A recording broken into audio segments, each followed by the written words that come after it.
여러분 지난 설 연휴 잘 보내셨습니까? 잘 쉬셨나요? 쉴 때 무엇을 할지 잘 모를 경우 우리 TV를 틀죠. TV를 보게 되는데 지난 설날 연휴에 MBC에서 다큐멘터리 하나를 방영을 했습니다. 혹시 보신 분 계신가요? 어른 김장하라는 다큐멘터리가 방영이 됐습니다. 원래 이 다큐멘터리는요, 경남 MBC가 제작을 했다고 해요.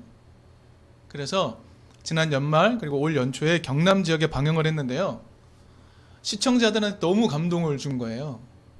그래서 이걸 유튜브로도 올렸는데 사람들이 이 다큐멘터리를 보고 계속 감동을 받으니까 전국 방송에서 이것을 방영한 겁니다.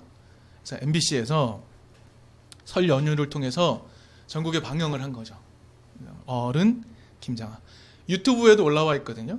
여러분 진짜 꼭 한번 시청하시기를 권합니다. 이분은요, 진주에 살고 계세요. 진주에 남성당 한약방을 운영하셨었습니다.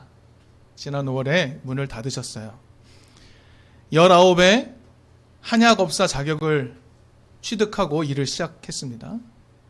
그리고 한약방을 통해서 번 돈, 한약방에서 돈을 어떻게 벌었냐면요, 약을 너무너무 싸게 제공하는 거예요. 사람들에게. 약도 잘 듣고 하니 사람들이 너무 많이 모이는 거예요. 그래서 이분이 계시던 한약방 옆에 분들은요, 손님이 차고 넘쳐서 거기에 올 수밖에 없는 정도였다고 해요. 어쨌든 이분은 남성당 한약방을 통해 돈을 벌었습니다. 그리고 그 번 돈을 다른 사람들을 위해서 정말 아낌없이 사용했습니다. 지역의 학생들에게 아무 조건 없는 장학금을 지급했습니다. 1984년도에는 명신고등학교를 만들어서 학교 운영이 정상화된 후에 91년도에 국가에 헌납하기도 했고요.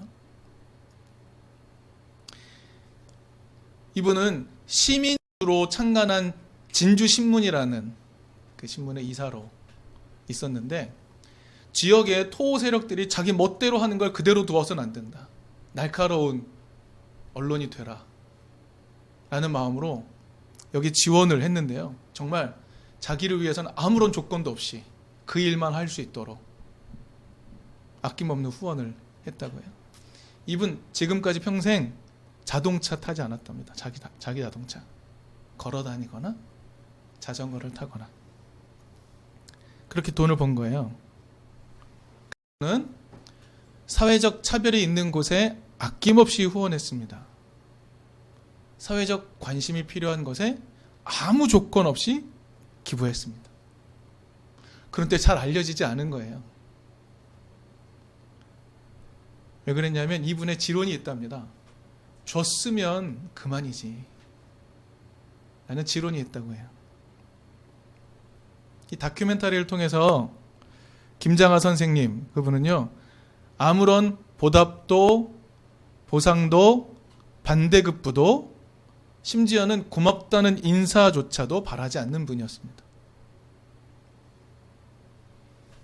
장학금을 받은 학생이 성공해서 은혜를 꼭 갚겠습니다 라고 말하면요, 정색을 하면서 이 사회에 갚으라고 말했다고 해요. 이 다큐멘터리를 보면서 특별히 제 마음에 남는 장면이 하나 있었습니다. 지난해 5월 말로 이 남성당 한약방이 문을 닫았다고 해요. 그래서 그 닫는 날을 기억하고 감사 인사를 드리기 위해 사람들이 몰려왔어요. 그런데 어떤 장학생 출신 한 명이 이렇게 말했다고 합니다. 자신이 장학금을 받고서도 특별한 인물이 못 되어 죄송하다고 얘기를 했다는 거예요. 장학생 중에는요, 과학자도 있고요, 경제학자도 있고요, 교수도 있고요, 굉장히 많은 사람들이 훌륭하게 잘 됐습니다. 그런데 어떤 사람이 찾아와서 자기가 장학금을 받았는데도 특별한 사람이 못돼서 죄송합니다라고 말했대요. 그랬더니 김장하 선생이 이렇게 말했다고 하죠. 무얼 바라는 게 아니다. 우리 사회는 평범한 사람들이 지탱하고 있는 거다. 이 사회는 평범하게 살아가는 사람들이 지탱하고 있다 라고 말을 하는 장면, 그 장면이 제일 가슴에 남았습니다. 자신은 모든 것을 아낌없이 기꺼이 나누어 주었지만 결코 누구 위에 군림하려고 하지 않은 사람, 자신의 도움을 받은 사람도 누군가 위에 군림하지 않기를 바라는 사람, 그저 평범하게 타인을 귀하게 여기는 사람으로 살아가기를 바라는 모습, 그런 모습들이 정말 깊은 감동을 주었습니다. 그분이 기독인인지 여부는 중요하지 않습니다. 그러나 그분의 모습을 보면서 그간 우리가 만나보지 못했던 예수의 모습을 한번 상상해 볼 수 있는 아주 좋은 시간이었습니다. 꼭 한번 시청하시기를 권합니다. 오늘 그분의 이야기와 오늘 우리의 말씀 나눔의 이야기를 한번 연결해 보도록 하겠습니다. 오늘 본문을 통해서 우리는 기독교 교리 중에 아주 익숙한 교리 하나를 만나게 됩니다. 예수의 죽음은 우리의 죄를 대속하기 위한 죽음이다. 여러분, 우리 많이 들으셨죠? 그것을 대속론이라고 부릅니다. 예수의 죽음은 우리의 죄를 대신해서 죽은 것이다 라는 이해가 있어요. 그런데요, 여러분, 이러한 이해는요, 십자가에 대한 여러 이해들, 굉장히 많은 이해들 가운데 하나에 불과합니다. 여러 이해 중에 하나예요. 그런데 안타깝게도 개신교의 역사에서 이 교리는 대표적인 교리, 아니 거의 유일한 십자가 해석으로 받아들여지고 있습니다. 여러분도 아마 십자가면 예수님이 나를 위해 대신 죽으신 것 하면, 아, 우리의 죄를 대신해서 죽으셨지 라고 곧바로 이해하게 될 겁니다. 그런데 45절에는요 분명하게 이렇게 쓰여 있죠. 해석이 이렇게 되어 있습니다. 많은 사람을 구원하기 위하여 치를 몸값으로 내어주기 위해 왔다라고 분명히 말씀하시니, 무언가에 대한 보상? 대신함? 이런 의미 아닌가? 라는 생각이 곧바로 드는 것은 너무나 당연합니다. 그런데요, 우리가 좀 더 깊이 나누어 보죠. 사람을 구원하기 위해 치를 몸값이라고 말합니다. 여기서 구원이라고 나왔지만 이 단어의 깊은 의미를 추적해 보면 이겁니다. 무엇인가로부터의 해방입니다. 무언가 묶여있는 것으로부터, 속박당하는 것으로부터의 해방입니다. 무언가 묶여있는 것으로부터 해방시키기 위해 치를 몸값이라고 말하고 있는 거죠. 그러면 이제 중요한 게 이겁니다. 그럼 대체 무엇으로부터의 해방, 무엇으로부터의 구원인가? 여러분 무엇으로부터의 해방, 무엇으로부터의 구원을 원하십니까?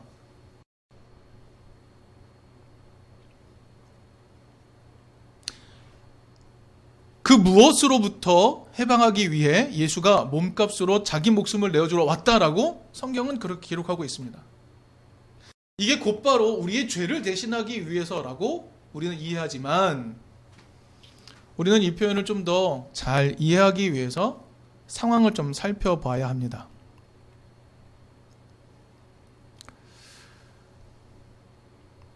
오늘 본문 앞으로 좀 가보죠. 여러분 성경 갖고 계십니까? 오늘 본문 앞으로 조금 가보도록 하겠습니다. 오늘 본문 앞에는요, 예수께서 내가 고난을 당할 것이다, 그리고 죽음에 이르게 될 것이다, 그리고 부활에 이르게 될 것이다 에 대해서 몇 번 언급하셨을까요? 퀴즈입니다. 예수님은 제자들에게 나는 고난을 당하게 될 거야, 나는 죽게 될 거야, 나는 부활하게 될 거야, 이 이야기를 제자들에게 몇 번 하셨을까요? 3번 하셨습니다. 3번. 3번이나 하셨습니다. 성경 보면 거기 나와요. 제목에, 소제목에 나와요. 죽음과 부활을 3번째로 이야기하신 장면이 나옵니다. 3번째로 언급한 장면이 나옵니다. 근데 여러분 한번 찬찬히 살펴보시겠어요? 10장 33절, 34절 눈으로 한번 찬찬히 살펴보십시오. 예수님 이렇게 말씀하십니다. 나는 장로들과 대제사장들과 율법 학자들의 배척을 받아서 이방 사람들에게 넘겨져 죽음에 이르게 될 거야 라고 말씀하십니다. 다시 한번요. 예수님은 내가 장로들과 대제사장들과 율법 학자들의 배척을 받아서 이방 사람들에게 넘겨져 죽음에 이르게 될 것이라고 말씀하고 계시는 겁니다. 여러분, 지금요, 예수님은 자신의 죽음은 사람들 위에 군림하고자 하는 세력들에 의해서 이루어진다라고 말씀하고 계세요. 나의 죽음은 사람들 위에 군림하고자 하는 그 세력들에 의해서 이루어진다라고 분명하게 말씀하고 계십니다. 왜 권력자들이 예수를 미워할까요? 여러분, 왜 권력자들이 예수를 미워한다고 생각하십니까? 우리가 자주 했고 우리가 성경에서 항상 발견하는 이야기로 돌아가 봅니다. 예수님은요, 하나님을 소개하는데요, 이렇게 말해요. 사람들에게 하나님을 소개하는데, 하나님은 꼴찌에 대해서 무한한 애정을 가지고 계신 분이다. 꼴찌 위에 군림하는 첫째들을 오히려 꼴찌로 만들어버리는 분이다라고 이야기하기 때문입니다.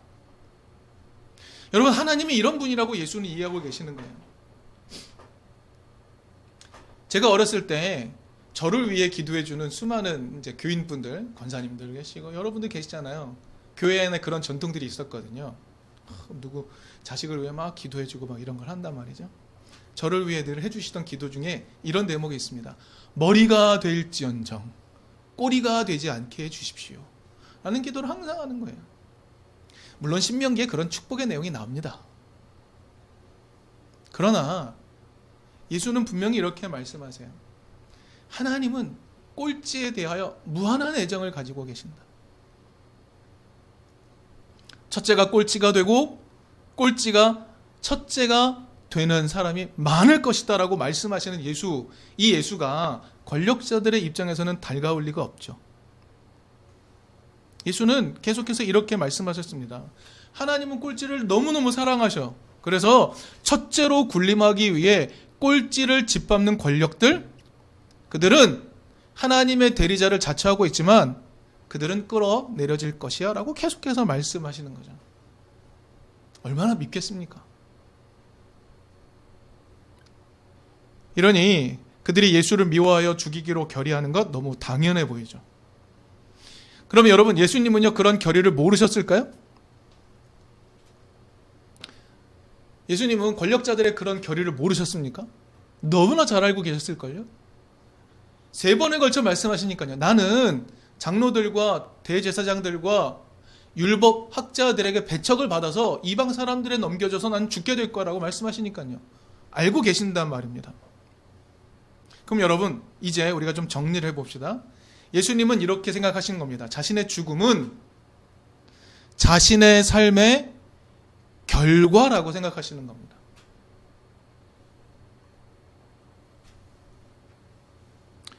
분명하게 확인할 수 있는 것, 예수는 자신의 죽음이 자신의 목적이라고 말하지 않았습니다. 내가 너희를 대신하여 죽는 것이 내 삶의 목적이라고 말하지 않았습니다. 내가 너희를 대신하여 내가 죽어야만 해 라고 말하지 않았습니다. 그렇죠? 이게 내 목적이야 말하지 않았습니다. 예수님은 자신의 죽음은 나의 삶의 결과라고 인식하고 계십니다. 그러면 예수님은 자신의 삶의 목적은 뭐라고 말씀하고 계십니까? 섬김이라고 말씀하고 계신 거예요. 섬기기 위하여라고 말씀하시잖아요. 예수님은 자신의 삶의 목적은 섬김이라고 말씀하고 계신 거예요. 섬김을 끝없이 추구하며 살아온 결과, 높아지려 하지 않고 낮아지려고 한 결과, 권력자의 위치로 살지 않고 낮은 자의 친구의 위치로 살아오려고 한 결과가 무엇입니까? 십자가 죽음입니다. 여러분, 너무 억울하지 않습니까? 예수는 이렇게 사시는 거예요. 낮아지려 하고 섬기려고 하고 낮은 자의 친구로 살려고 했더니 권력자들이 죽이려 달려드는 겁니다. 이상하죠? 근데 여러분, 늘 이래왔습니다. 세상은 늘 이래왔습니다. 자, 그러면 이렇게 예수가 자신의 삶의 결과로 죽음을 당할 것이라고 인식하셨다 라는 생각을 가지고 오늘 본문으로 한번 돌아가 보죠. 45절. 많은 사람을 구원하기 위하여 치를 몸값으로 자기 목숨을 내주러 왔다라는 말씀을 좀 새롭게 해석해 봅시다. 어떻게 해석해야 될까요? 예수님은요, 자신의 죽음의 목적이 구원을 위한 대속이라고 분명히 말씀하셨거든요. 어떻게 이해해야 될까요? 아까의 질문으로 되돌아가 보면 이겁니다. 자, 중요한 것은 무엇으로부터의 구원, 무엇으로부터의 해방인가 하는 거죠. 예수의 말씀은 어떤 의미입니까? 누군가의 위에 군림하려는 욕망으로부터의 구원. 누군가를 지배하려고 하는 욕망으로부터의 해방을 위해 내 목숨을 내어준다입니다. 누군가 위에 군림하고 누군가를 지배하려고 하는 욕망에서부터의 구원, 해방을 말씀하고 계시는 거예요. 그것을 위해 예수는 자신의 목숨이 지불되는 것이라고 하시는 거죠. 여러분, 오늘 본문 바로 앞에 사건으로 넘어가 봅시다. 예수님이 예루살렘으로 올라가시는 중에 제자들에게 3번에 걸쳐 말씀하셨어요. 나는 죽을 거야 라고 분명히 말씀하십니다. 그런데 예수님이 제자들과 함께 올라가는 도중에 세베대의 아들 야고보와 요한이 예수께 나와서 이렇게 말합니다. 선생님, 우리의 요구사항이 있습니다. 뭘 바라느냐? 선생님께서 영광을 받으실 때에 우리 둘 중에 하나는 선생님의 오른편에, 우리 둘 중에 하나는 선생님 왼편에 앉혀 주십시오 라고 말합니다. 3번에 걸쳐서 죽음을 말씀하셨거든요. 예수님을 따르는 12제자는요, 예수가 지금 예루살렘으로 올라가는 의도에는 전혀 관심이 없습니다. 억압하는 자, 권력자가 되려는 그 욕망으로부터 벗어나게 하는 그 해방을 주기 위해 예수는 올라가고 계신데 제자들은 전혀 관심이 없는 거죠.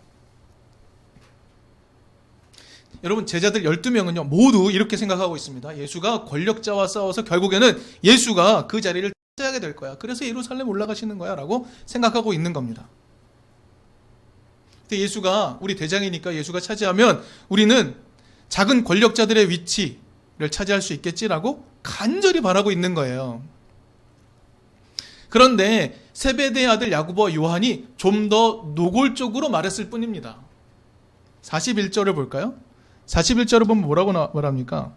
그런데 10제자가 이것을 듣고 야고보와 요한에게 분개하였다라고 말합니다. 분개했습니다. 왜 분개했을까요? 야, 그렇게 어리석은 말 하면 어떡해? 예수님 3번이나 걸쳐 말씀하시잖아. 예수님은 우리를 이 권력자의 위치로 올라가려는 욕망에서부터 해방시키러 가시는 거야. 이렇게 말하지 않죠. 이게 아닙니다. 걔네들이 자기들보다 선수를 쳤기 때문입니다.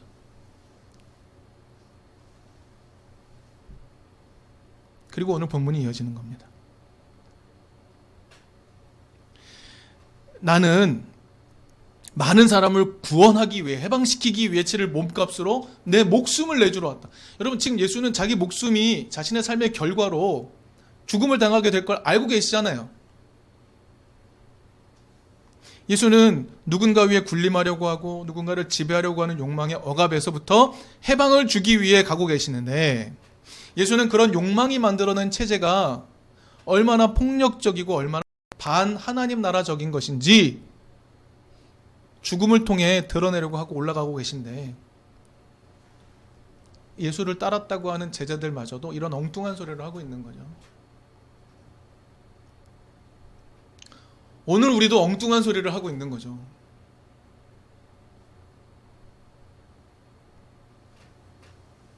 여러분, 오늘날 우리들도 마찬가지 아닙니까? 예수의 시대와 조금 더 다르지 않잖아요? 권력자의 자리에 올라가는 게 능력이라고 생각하지 않습니까? 우리의 능력을 증명해내는 길이라고 생각하지 않습니까? 이 욕망은요, 시대를 거슬러 한 번도 변하지 않았습니다.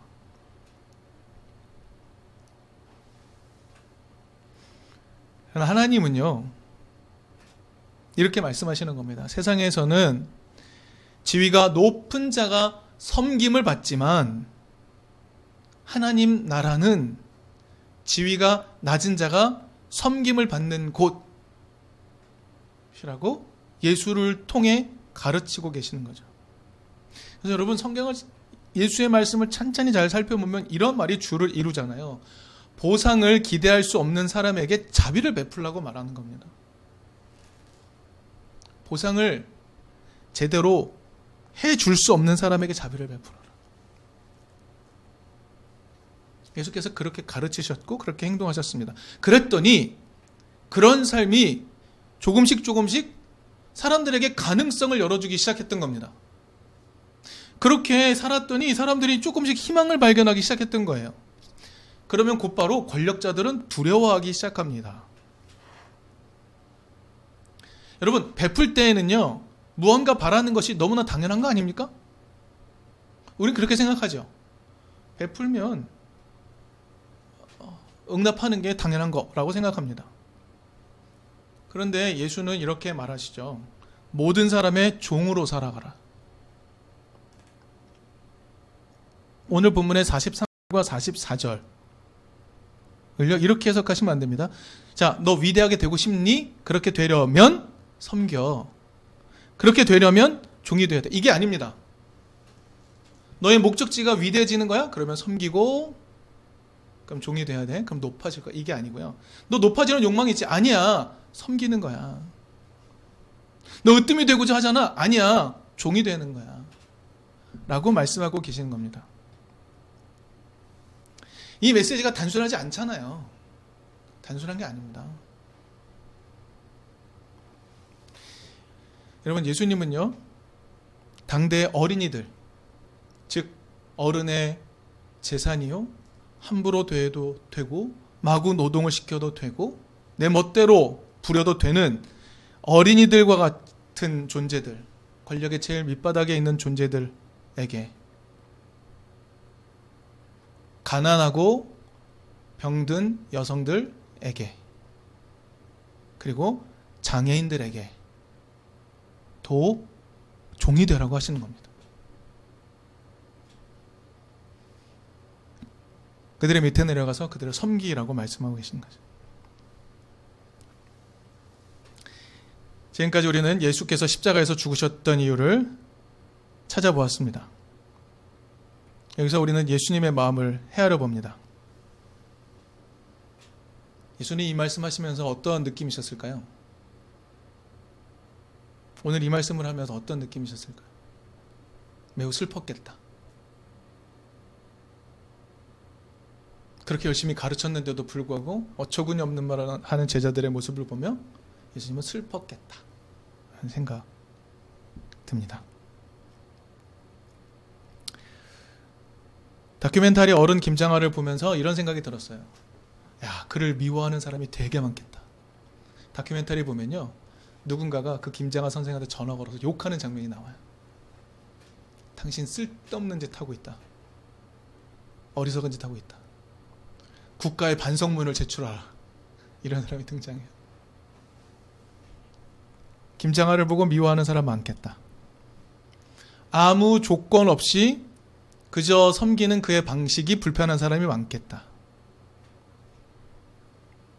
그런 삶으로 사는 건요, 그런 삶을 보편적인 사람들이 살 수 있다고 생각하는 건요, 그거는 어리석은 생각이에요. 그건 불가능한 거예요 라고 말하는 사람도 많겠다. 실제로 다큐멘터리에도 그런 사람들이 등장해요. 나는 그렇게 못 산다. 네. 또 이런 사람도 있겠죠. 아무 조건 없이 섬기게 되면 도덕 불감증을 불러옵니다 라고 말하는 사람도 많겠다. 많을 것 같아요. 근데 여러분, 하나님은 그렇게 가르치세요. 예수는 그렇게 가르치고 계십니다. 그 가르침이 조금씩 깊어지다 보니까 사람들이 거기에 동의하기 시작했고요. 사람들이 그런 삶을 조금씩 살기 시작하니까 권력자들이 그런 삶을 두려워하여 결국 예수를 죽이게 되는 거죠. 여러분, 이제 우리의 삶을 다시 한번 헤아려 봅시다. 여러분, 어떤 삶이 희망이 담긴 삶이 될까요? 실력을 쌓아서, 실력을 잘 갖추어서 누군가 위에 군림하고 섬김 받기를 바라는 삶을 추구하는 것이 우리의 희망이 될 수 있을까요? 아니면 아무 조건 없이 섬김을 베푸는 것이 일상이 되는 것, 그 일상이 우리에게 희망을 줄까요? 우리의 삶을 잘 헤아려 봅시다. 여러분, 어떤 삶에 희망이 있습니까? 예수는 왜 그렇게 말씀하셨을까요?